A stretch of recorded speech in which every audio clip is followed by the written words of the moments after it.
Quand vous avez l'impression que des gens ont arrêté de compter sur vous, n'arrêtez jamais de compter sur vous-même. Alors, qu'est-ce qu'on a par là? J'ai reçu un fax qui dit « Quand est-ce que tu vas nous faire une vidéo avec Barack Obama?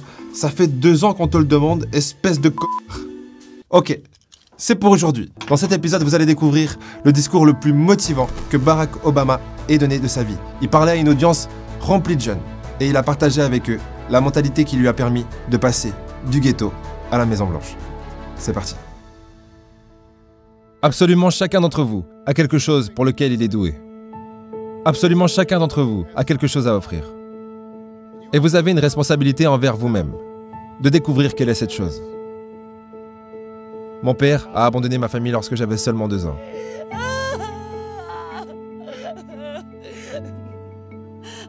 J'ai été élevé par une mère célibataire qui devait travailler et qui avait parfois de la peine à payer les factures. Elle n'était pas toujours en mesure d'acheter les choses que les autres enfants avaient. Elle n'avait pas assez d'argent pour m'envoyer là où les autres enfants américains allaient à l'école. Mais elle trouvait qu'il était important pour moi que je suive une éducation à l'américaine.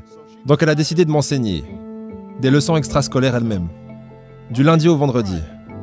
Mais vu qu'elle devait aller au travail, le seul moment où elle pouvait le faire, c'était à 4h30 du matin. Maintenant, comme vous pouvez l'imaginer, je n'étais pas vraiment content de devoir me lever à 4h30. Très souvent, je finissais par m'endormir sur la table de la cuisine. Mais à chaque fois que je me plaignais, ma mère me jetait un de ses regards et me disait « Ce n'est pas une partie de plaisir pour moi non plus, mon petit gars. » Il y avait des moments où je souffrais de ne pas avoir de père dans ma vie. Il y avait des moments où je me sentais seul et j'avais l'impression de ne pas m'intégrer. Donc je n'ai pas toujours été aussi concentré que j'aurais dû l'être à l'école. J'ai fait des choses dont je ne suis pas fier et j'ai été dans plus d'embrouilles que ce que j'aurais dû. Ma vie aurait pu très facilement tourner au cauchemar. Mais j'ai eu de la chance. J'ai eu beaucoup de deuxième chance. J'ai pu aller à l'université, faire une école de droit et suivre mes rêves. Ma femme, la première dame, Michelle Obama, elle a une histoire similaire. Aucun de ses 2 parents n'a été à l'université. Et ils n'avaient pas beaucoup d'argent.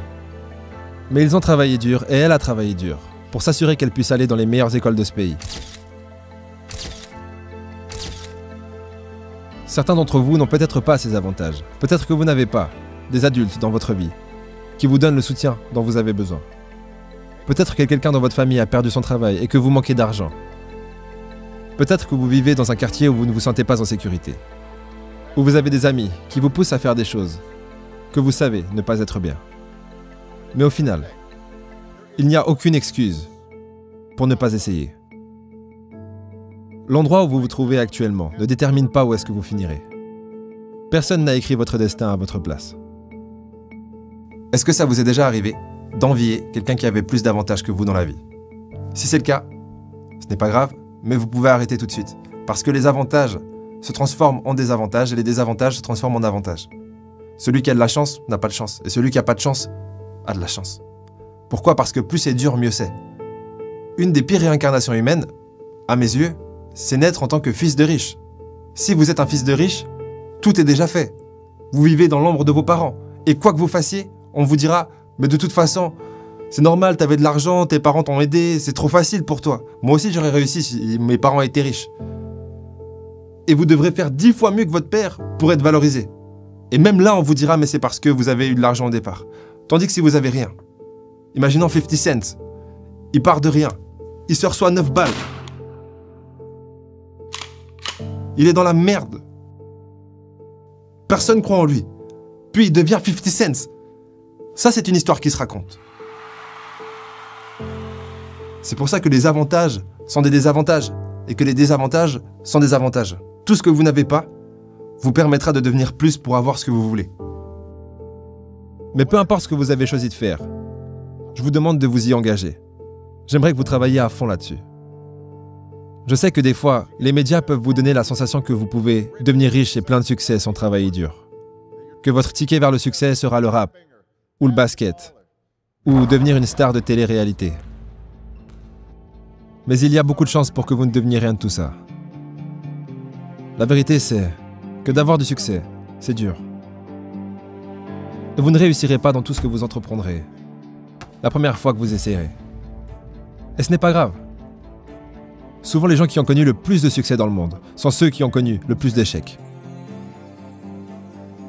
J.K. Rowling, qui a écrit Harry Potter. Son premier livre, Harry Potter, a été rejeté 12 fois avant qu'il ne soit finalement publié. Michael Jordan a été rejeté de son équipe de basketball au lycée. Il a perdu des centaines de matchs et a loupé des milliers de tirs au panier dans sa carrière. Mais il a dit une fois, « J'ai échoué encore et encore dans ma vie. Et c'est pour cette raison que j'ai réussi. »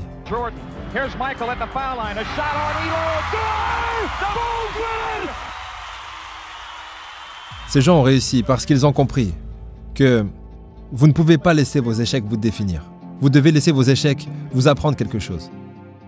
Vous devez les laisser vous montrer ce que vous allez devoir faire différemment la prochaine fois. Lorsque vous tentez quelque chose de nouveau, si vous êtes fort dès le départ, ça s'appelle la chance du débutant. Et ne vous y attachez pas parce que ça ne va pas durer. Ça me fait penser, il y a une phrase dans la Bible que j'adore. Elle dit « Laisse le faible dire « je suis fort ». J'adore cette phrase parce qu'elle marche pour tout. Si vous commencez le basket, laissez le mauvais basketteur dire « je suis bon ». Laissez le mauvais chanteur dire « je suis bon ». Ça marche pour tout. Et lorsque, à l'époque, je voulais devenir chanteur, mais je chantais pas trop bien. J'étais plutôt fort pour écrire des textes et enregistrer en studio parce qu'il y avait de l'autotune, mais j'étais pas Mariah Carey, quoi. Et je me posais cette question, est-ce que, pour moi, il est vraiment possible d'atteindre un niveau dans le chant?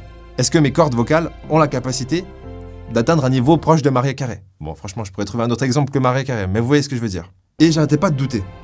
Mais la solution se trouvait dans ces deux étapes. Petit 1, laissez le faible dire « je suis fort ». Laissez-moi croire que c'est possible. Petit 2, se mettre au boulot pour s'assurer que ça va le devenir. Et ce qui est marrant, c'est que dernièrement, je suis tombé sur cette vidéo d'Ed Sheeran, qui va vous faire écouter de quel niveau il a commencé, avant d'atteindre le niveau pour lequel vous le connaissez tous. Tiens-moi.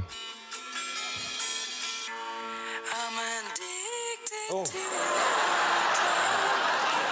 Attends.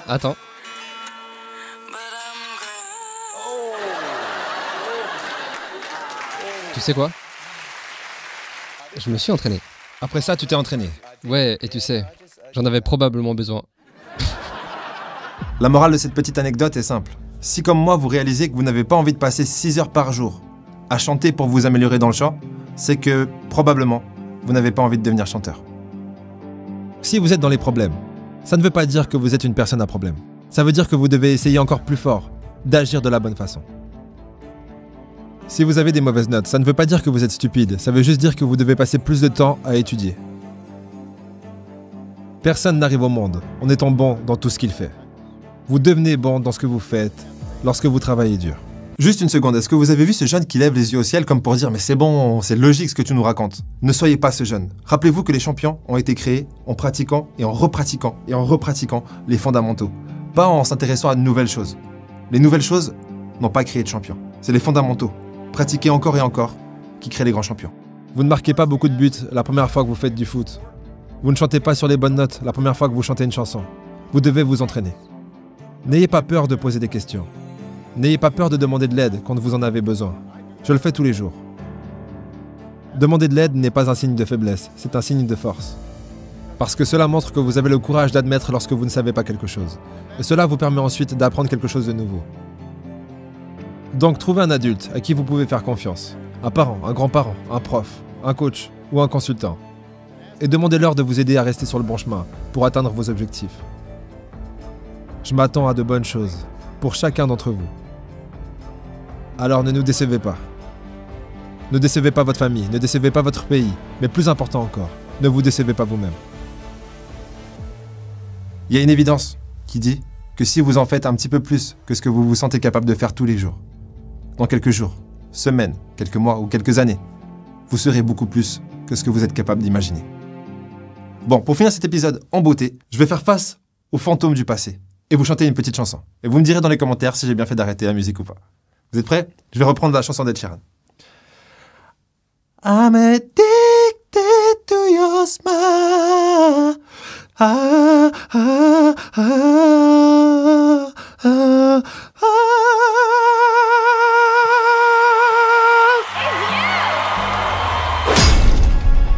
J'ai bien fait d'arrêter la musique. Au prochain épisode.